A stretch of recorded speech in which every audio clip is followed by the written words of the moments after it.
know if this will get to you. I hope so. I can't go back in time and fix all the mistakes I made. But maybe I could leave something for the future. A legacy. The world is on fire. I decided to do something about it. Hopes, dreams, ambitions. The mission was to protect their world and ours. It's what we wanted Monarch to be. Instead of chasing monsters. If you come with me, you'll know everything, I promise.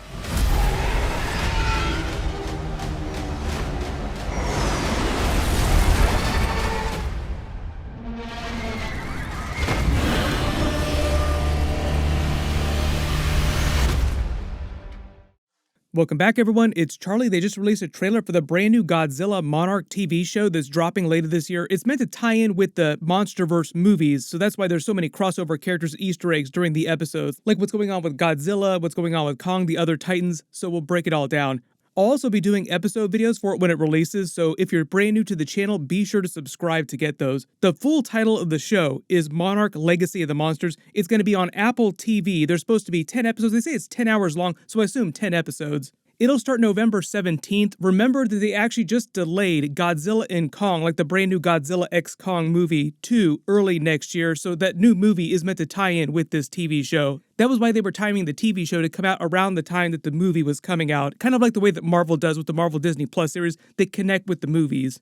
The main character is played by Kurt Russell and his real-life son, Wyatt Russell, who most people remember from Falcon and Winter Soldier as the new U.S. agent character. Kurt Russell also in the Marvel Universe playing Ego the Living Planet, so it is funny that they're reuniting in this. I think this might be one of the first times that they've been in such a huge production at the same time, even though they're playing the exact same character across different points in his timeline. Like, Wyatt Russell is playing the younger version of the character, Kurt Russell is playing the older version of the character in present day. They say the series is meant to cover 3 different generations, the first being in the 1950s with the youngest version of the character Wyatt Russell is playing, then later around the time that Kong Skull Island is happening in the 1970s.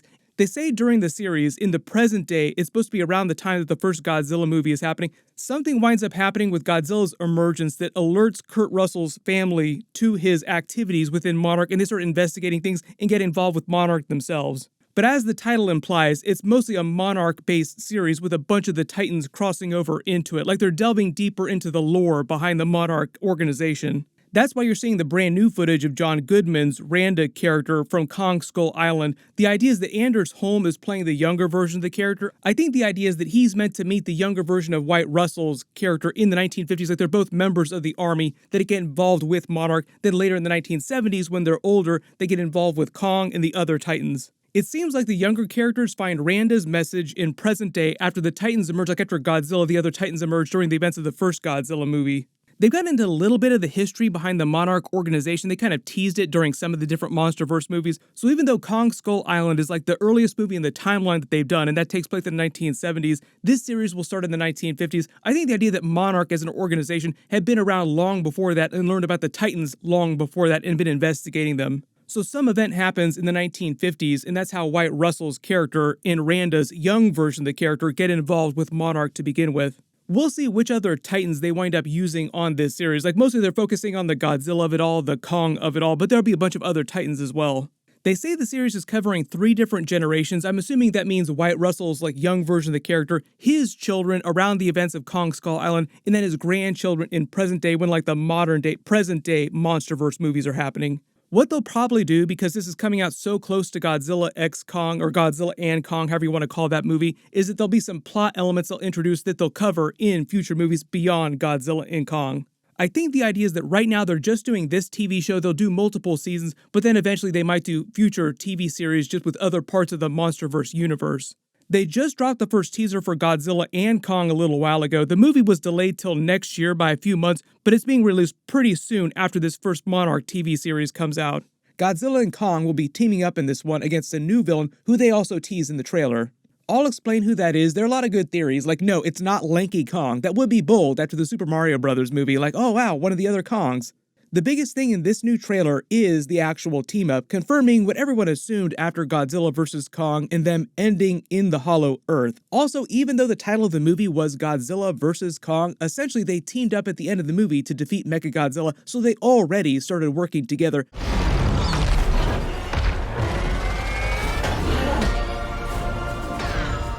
But it's not like they're super best friends. Like, they kind of both went their separate ways at the end of the movie. Like, okay, we're cool. We're not going to try and kill each other. It's a little tense between them. It's kind of like Vin Diesel and The Rock. Like, you can't put them in the same room for too long or they will start duking it out. But there are other worse people out there. Thus, the idea with this other new Titan villain that they have to team up to destroy. The rest of the title, though, Godzilla x Kong, The New Empire, is partially a reference to this new place, the Hollow Earth, that they just moved Kong to at the end of the last movie. It's a new empire full of all kinds of Titan history that they've slowly started to explore and reveal in Easter eggs and details in all the MonsterVerse movies so far. Like, they've only just started to do Hollow Earth stuff. It's where most of the Titans came from, the ones that were from planet Earth. There are a couple of Titans in the MonsterVerse that come from other planets. I'll talk about them in a second. But it's where all of Kong and Godzilla's ancestors came from. So when you see the bones of other Godzilla creatures, other large ape skulls, especially in the trailer too, that's a reference to their ancestors. In the trailer, you see them tease that other primate titan on the throne, similar to Kong's ancient throne in the Hollow Earth, with the bones of many titans in front of it, as well as the bones of Kong and Godzilla creatures.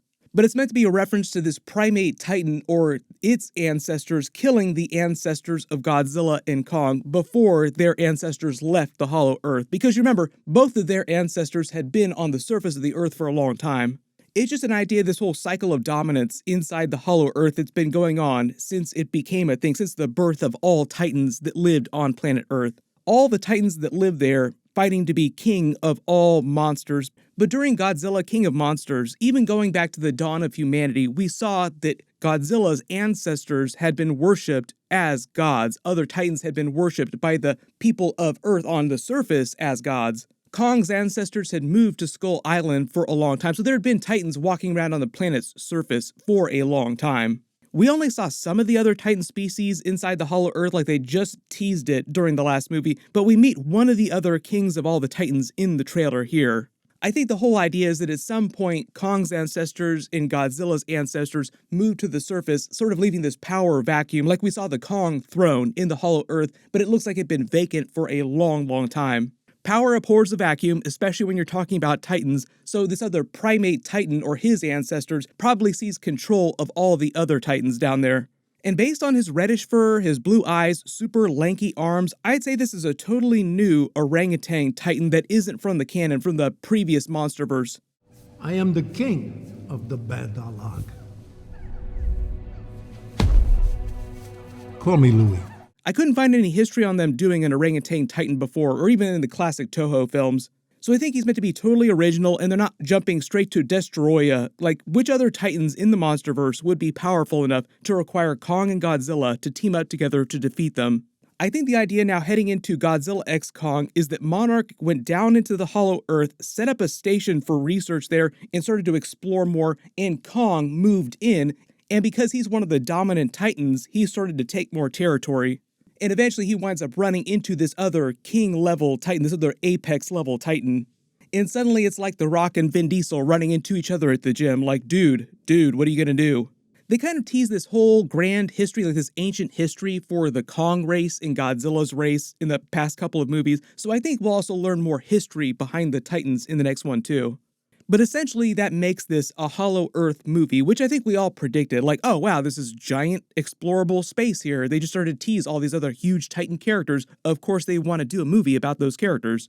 The idea is that they're building towards another three-way fight like we saw at the end of Godzilla vs. Kong, where you have Godzilla and Kong thrashing the hell out of this new orangutan Titan like they did with Mechagodzilla. And they want that fight to be interesting, so I think that's why they picked an orangutan, just based on its physical features, the way that an orangutan would fight a giant gorilla Titan and a Titan like Godzilla with their abilities. You notice how long the orangutan's arms are? It's not nearly as powerful as Kong. Like, Kong is probably the strongest Titan next to Godzilla, but he's more of a brawler. The orangutan Titan would be way quicker and way more agile, able to escape or to keep Kong far enough away so that he couldn't get him in a bear hug. And the whole idea with Godzilla is that most of their attacks are area of effect or range DPS. Like, Obviously, tail, very powerful, big tail swipes, very sharp claws, very sharp teeth. But it doesn't move that fast, and its main attacks like the atomic breath has a charge-up period and a cooldown period, so the orangutan would be able to dodge it pretty easily. Like, you have to be pretty big, slow, and stand still in order to get hit by Godzilla's atomic breath. And Godzilla's area of effect attacks are mostly energy-based. His fire form, for instance, fire area of attack, very powerful, but has a longer charge-up period and requires that it be near maximum radioactive charge. Like, it has to be full chunky Godzilla, full of radioactive energy. So they wanted to pick a Titan villain that wouldn't be super weak to their collective main attacks right off the bat. But I think the whole idea here is that if Godzilla doesn't also move back to the Hollow Earth, then Kong will become the new King of Titans inside the Hollow Earth, like the new King of the Hollow Earth, while Godzilla is King of Monsters on the planet's surface. The official synopsis that they released just reads, pitting the almighty Kong and the fearsome Godzilla against a colossal undiscovered threat hidden within our world in the Hollow Earth, challenging their very existence and our own. The epic new film will delve further into the histories of these Titans, like we'll get more Titan history, like I said, their origins and the mysteries of Skull Island and beyond, while uncovering the mythic battle that helped forge these extraordinary beings and tied them to humankind forever. My early theory is that they'll uncover the history of how Kong and Godzilla's ancestors came to be worshipped by humanity and came to be their protectors, like they protected them from the more dangerous Titans like this orangutan race. Everyone post all your theories about what's going on, the main villain, and what's going on with Kong and Godzilla, the other Titans, in the comments below. There's a bunch of big stuff coming up, so be sure to enable alerts for my channel so you don't miss that. Click here for my brand new Ahsoka Anakin Skywalker Episode 5 trailer, and click here for all my Ahsoka episodes. Thank you so much for watching, everyone stay safe, and I'll see you guys in the next one.